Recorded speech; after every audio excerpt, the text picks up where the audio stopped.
कहानी की शुरुआत होती है मैलरी नाम की एक लड़की से, जो कि एक पेंटिंग बना रही होती है।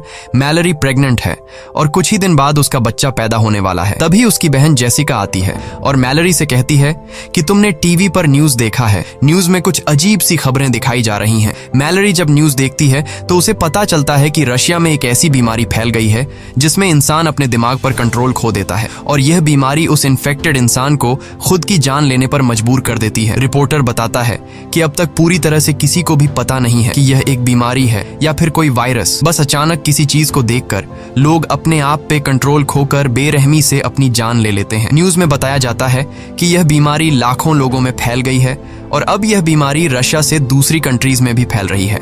लेकिन मैलरी इस न्यूज को इग्नोर करके जेसिका के साथ अपनी प्रेगनेंसी चेकअप के लिए हॉस्पिटल चली जाती है। वहां डॉक्टर उसे खुशखबरी देती है कि बच्चा बिल्कुल ठीक है और जल्द ही वो मां बनने वाली है। यह सुनकर मैलरी खुश हो जाती है और वापस घर लौटने लगती है। लेकिन हॉस्पिटल से निकलते वक्त मैलरी की नजर एक लड़की पर पड़ती है जो अपने सिर को जोर जोर से सामने के शीशे से मार रही होती है। यह देखकर मैलरी घबरा जाती है और जल्दी जाकर जेसिका के साथ कार में बैठ जाती है। मैलरी जेसिका से कहती है कि जल्दी चलो, मुझे लगता है कि रशिया का वो खतरनाक वायरस यहाँ भी पहुंच चुका है। बाहर सड़कों पर लोगों में हलचल मच चुकी थी और लोग खुद को मारने लगे थे। जेसिका जल्दी से गाड़ी स्टार्ट करके तेजी से घर की तरफ गाड़ी को भगाती है, लेकिन अब हालात और बिगड़ते जा रहे थे। सड़क पर बहुत सारे एक्सीडेंट होने लगते हैं। यह देखकर मैलरी बहुत ज्यादा डर जाती है और तभी ड्राइव करते हुए जेसिका कुछ ऐसा देख लेती है जिससे उसकी आंखों का कलर चेंज हो जाता है। अब जेसिका अपने आप पर कंट्रोल खोकर कार की स्पीड बढ़ा देती है और सामने से आने वाली गाड़ियों से खुद का एक्सीडेंट करवाने लगती है। मैलरी उसे ऐसा करने से रोकती है पर जेसिका नहीं रुकती, जैसे किसी ने उसके दिमाग पर काबू कर लिया हो। और तभी कार एक दूसरी गाड़ी से टकराकर इनका एक्सीडेंट हो जाता है। लकीली इस एक्सीडेंट में दोनों बच जाती हैं और दोनों गाड़ी से बाहर निकल आती हैं। लेकिन इससे पहले कि मैलरी कुछ समझ पाती, तभी वो देखती है कि उसकी बहन जेसिका एक ट्रक के सामने आकर अपनी जान दे देती है। मैलरी अपनी आंखों के सामने जेसिका की इतनी भयानक मौत देखकर बहुत ज्यादा डर जाती है। लेकिन हालात कुछ ऐसे थे कि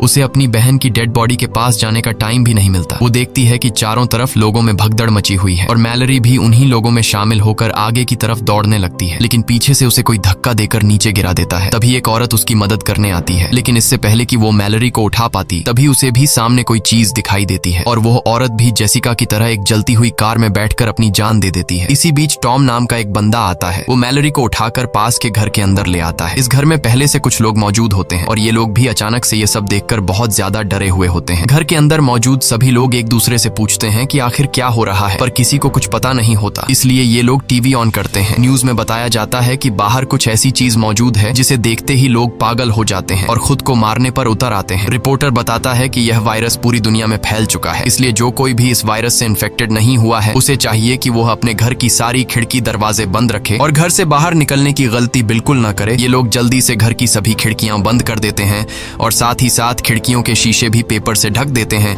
ताकि बाहर मौजूद उस राक्षस की नजर अंदर इन पर न पड़ सके। इसी तरह से 3 दिन बीत जाते हैं, लेकिन अभी तक किसी को समझ नहीं आता कि यह सब क्या हो रहा है। ये सभी लोग घर में परेशान बैठे होते हैं। तभी बाहर से दरवाजे पर नॉक होता है। एक लड़की जो रो रो कर इनसे रिक्वेस्ट करती है कि प्लीज दरवाजा खोलो। टॉम उस लड़की के लिए दरवाजा खोलने जाता है, पर डगलस उसे दरवाजा खोलने से मना करता है क्योंकि उसे डर था कि कहीं यह लड़की इन्फेक्टेड ना हो। लेकिन यहाँ मैलरी डगलस पर बंदूक तान देती है और टॉम को उस लड़की के लिए दरवाजा खोलने को कहती है। टॉम उसके लिए दरवाजा खोल देता है और वो लड़की अंदर आ जाती है। उस लड़की का नाम ओलिम्पिया है और ओलिम्पिया भी प्रेग्नेंट थी। ओलिम्पिया से जब पूछा जाता है कि तुम अपनी आंखों पर पट्टी लगाकर यहाँ तक कैसे पहुंची, तब ओलिम्पिया बताती है कि उसका खाना खत्म हो गया था, इसीलिए वो एक एक करके हर एक घर का दरवाजा नॉक करते हुए यहाँ तक पहुँच गई। यह सुनकर डगलस कहता है कि हम सबका भी भूख से बुरा हाल हो गया है क्योंकि ये लोग भी पिछले 7 दिनों से इसी घर में फंसे हुए हैं। इसलिए ये लोग सोचते हैं कि बाहर से खाना कैसे लाया जाए। हालांकि घर से कुछ ही दूर एक सुपरमार्केट है, लेकिन वहां तक बिना देखे पहुंचना एक बड़ा चैलेंज था। तब इस घर का मालिक कहता है कि घर के बाहर सीसीटीवी कैमरास लगे हुए हैं। अगर हम सीसीटीवी कैमरा के जरिए उन मॉन्स्टर्स का लोकेशन पता लगा लें तो हम उन मॉन्स्टर्स से छिपकर सुपरमार्केट तक पहुंच सकते हैं। और घर का मालिक कहता है कि मुझे नहीं लगता कि इस मॉन्स्टर को स्क्रीन पर भी देखने से इंसान इन्फेक्टेड हो सकता है, लेकिन बाकी सब इसे ऐसा करने से मना कर देते हैं। तब घर का मालिक कहता है कि अगर हमने यह कदम नहीं उठाया तो हम सब भूख से मर जाएंगे। ये सुनकर बाकी लोगों को भी उसकी बात सही लगती है। सब लोग इसे चेयर के साथ रस्सी से बांध लेते हैं ताकि अगर वो इन्फेक्टेड भी हो जाए तो यह खुद को न मार सके, क्योंकि उस मॉन्स्टर को जो भी देख लेता वह खुद को मारने पर उतर आता। इसके बाद बाकी लोग इसे यहीं पर छोड़कर दूसरे रूम में चले जाते हैं और यह बंदा स्क्रीन की तरफ देखने लगता है। कुछ देर बाद स्क्रीन पर हमें एक हवा का झोंका नजर आता है और हम देखते हैं कि उसके चेहरे के एक्सप्रेशंस बदलने लगते हैं। देखते ही देखते उसकी आंखों का कलर चेंज हो जाता है। कुछ देर बाद उस रूम से तेज चिल्लाने की आवाजें आने लगती हैं। यह सुनकर बाकी लोग भी उसके पास दौड़ कर आते हैं, लेकिन उनके पहुंचने से पहले ही घर का मालिक अपना सिर सामने के टेबल पर पटक कर खुद को मार देता है। यह सब देखकर वो लोग बहुत ज्यादा डर जाते हैं और उन्हें एक बात समझ आ जाती है कि इस मॉन्स्टर को चाहे स्क्रीन पर देख लो या फिर आंखों के सामने, ये आपको मारकर ही रहेगा। उसके बाद ये लोग मॉनिटर स्क्रीन को तोड़ देते हैं ताकि गलती से भी इन लोगों की नजर उस मॉन्स्टर पर न पड़ सके। इस तरह से एक दिन और गुजर जाता है और अब उनका भूख से बुरा हाल हो चुका था, इसलिए ये लोग सुपरमार्केट तक जाने का एक दूसरा प्लान बनाते हैं। टॉम कहता है कि हम जीपीएस का यूज करके कार के जरिए उस मार्केट तक पहुंचेंगे, जिसके बाद ये लोग कार के शीशे पेंट से ढक देते हैं ताकि ये लोग न ही बार का नजारा देख सकें और न ही बाहर से कोई उन्हें अंदर देख सके। जिसके बाद 5 लोग जीपीएस की मदद से गाड़ी लेकर बाहर निकलते हैं और धीरे धीरे बिना आगे की सड़क नजर आए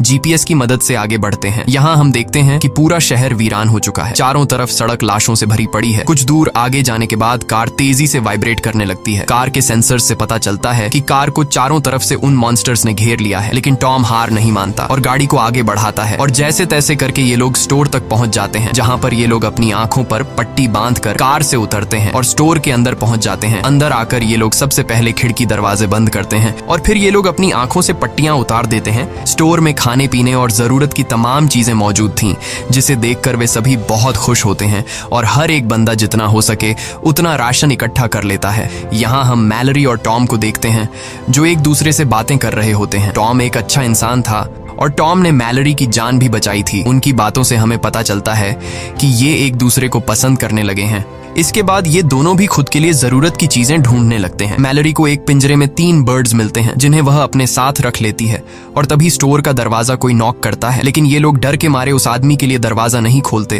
तब वह आदमी रो रो कर रिक्वेस्ट करता है कि प्लीज दरवाजा खोल दो। अब इन लोगों को उस आदमी पर तरस भी आता है और उन्हें डर भी था कि कहीं यह आदमी इन्फेक्टेड ना हो, इसलिए ये लोग पहले से उस आदमी के लिए दरवाजे पर तैयार खड़े हो जाते हैं ताकि उन्हें अगर उस आदमी पर जरा सा भी शक हो कि यह इन्फेक्टेड है तो उसे मार देंगे। ये लोग जैसे ही उसके लिए दरवाजा खोलते हैं, वह आदमी जबरदस्ती घुसने लगता है और कहता है कि ये मॉन्स्टर्स बहुत ही खूबसूरत हैं, तुम सभी को इसे देखना चाहिए। यह सुनकर ये लोग समझ जाते हैं कि यह आदमी भी इन्फेक्टेड है। अब उनके पास उस आदमी को बाहर निकालने का कोई रास्ता नहीं था, इसलिए चार्ली सबको बचाने के लिए उस आदमी को जोर से धक्का देकर बाहर धकेल देता है और खुद भी उसके साथ बाहर चला जाता है। बाहर वह बंदा चार्ली को बुरी तरह से मार देता है और चार्ली ने अपने साथियों की जान बचाने के लिए अपनी जान दे दी। यहाँ मैलरी नोट करती है कि जब वो मॉन्स्टर्स करीब हों तो बर्ड्स शोर करने लगते हैं और अब ये बर्ड्स उनके लिए एक बड़ा सहारा बनेंगे। उसके बाद बाकी बचे 4 लोग राशन लेकर वापस लौट आते हैं और उन सबको चार्ली की मौत का बहुत दुख था। अब रात हो जाती है और हम देखते हैं कि सभी लोग अपने अपने रूम में चले गए हैं और तभी बाहर दरवाजे पर कोई नॉक करता है। ओलिम्पिया को जब पता चलता है कि बाहर दरवाजे पर कोई है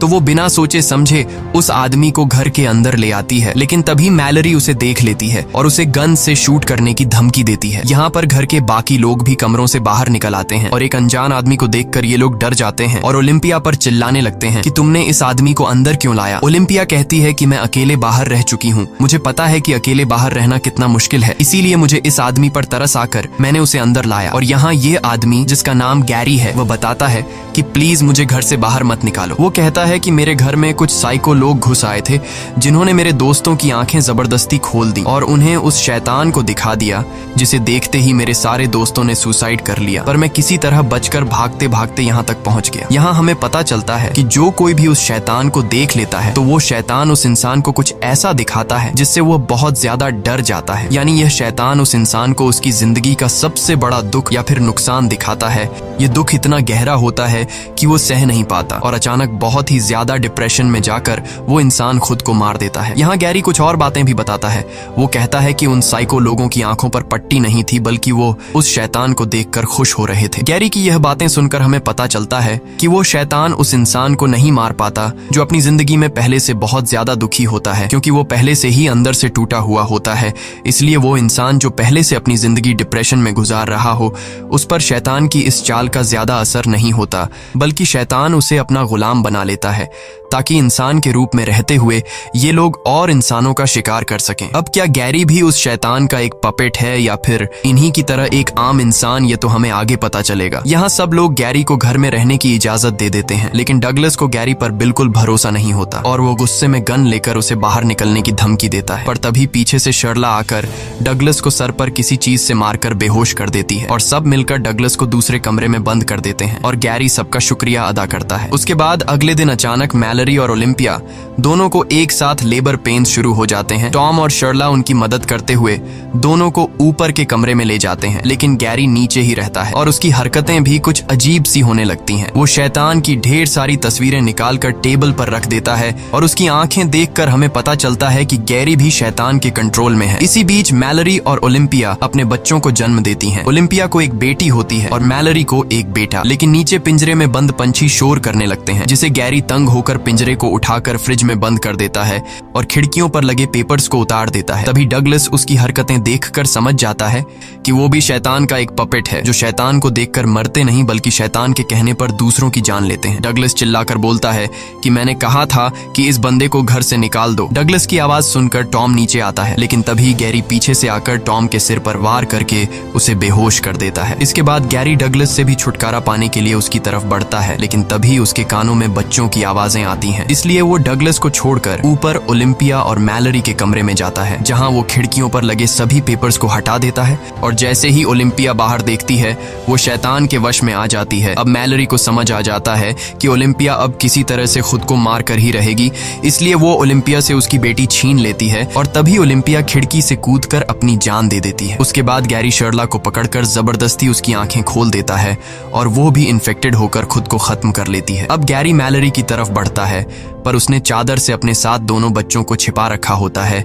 इसलिए अभी तक वो ठीक रहती है। पर गैरी उसे चादर छीनकर बाहर देखने के लिए उकसाने लगता है, लेकिन तभी वहां डगलस बंदूक लेकर पहुंचता है और अपनी आंखें बंद करके गैरी को शूट करने की कोशिश करता है। पर गैरी को पता होता है कि डगलस को नजर नहीं आ रहा, इसलिए वो मौके का फायदा उठाते हुए दौड़कर डगलस को अपने साथ ऊपर के फ्लोर से नीचे ग्राउंड फ्लोर पर गिरा देता है। गैरी डगलस को सीजर से मार देता है, ये कहते हुए कि तुम उस शैतान की खूबसूरती को नहीं देख पाओगे। इसी बीच टॉम को होश आता है और किसी तरह शॉट गन उठाकर गैरी को मारकर खत्म कर देता है। उसके बाद टॉम ऊपर जाकर मैलरी और बच्चों को शांत करता है। अब सिर्फ टॉम, मैलरी और 2 बच्चे जिंदा बचे थे। इसके बाद 5 साल के बाद का सीन दिखाया जाता है, जहां मैलरी और टॉम अब रिलेशनशिप में हैं और बच्चे भी बड़े हो चुके हैं, लेकिन खतरा अभी तक टला नहीं। बाहर अभी भी शैतान के कंट्रोल में लोग घूम रहे थे और वो नॉर्मल इंसानों को पकड़कर मार डालते थे। ये लोग पिछले 5 सालों से इसी तरह से चुपचाप जिंदगी गुजार रहे हैं। मैलरी ने बच्चों को इस मुश्किल स्थिति में सरवाइव करने के सभी तरीके सिखा दिए थे। यहाँ आप लोगों को भी पता चल चुका होगा कि जो लड़का है वो मैलरी का अपना बेटा है, लेकिन ये लड़की मैलरी की बेटी नहीं, बल्कि ये लड़की ओलिम्पिया की बेटी है, जो मरने से पहले ओलिम्पिया ने मैलरी के हवाले कर दी थी। एक दिन रेडियो से आवाज आती है जिसमें रिक नाम का एक आदमी बताता है कि हम जहाँ पर हैं ये जगह पूरी तरह से सेफ है। यहाँ पर हमारी एक कॉलोनी है, इस कॉलोनी में खाने पीने और जरूरत की तमाम फैसिलिटीज मौजूद हैं। वो आदमी बताता है कि अगर तुम लोग यहाँ आना चाहते हो तो नदी के बहाव के साथ आओ। जब नदी का बहाव सबसे तेज होगा तो वहीं पास के जंगल के बीच हमारी कॉलोनी मिल जाएगी। वहाँ बहुत सारे बर्ड्स हैं जिनकी आवाज सुनकर तुम हमें ढूंढ सकते हो, और हाँ, नदी के बहाव के साथ यहाँ आने में तुम्हें 2 दिन लगेंगे। टॉम उस आदमी पर भरोसा करके वहाँ जाना चाहता था, पर मैलरी वहाँ जाने से मना करती है। वो कहती है शायद ऐसा भी हो सकता है कि वो इंसान इन्फेक्टेड हो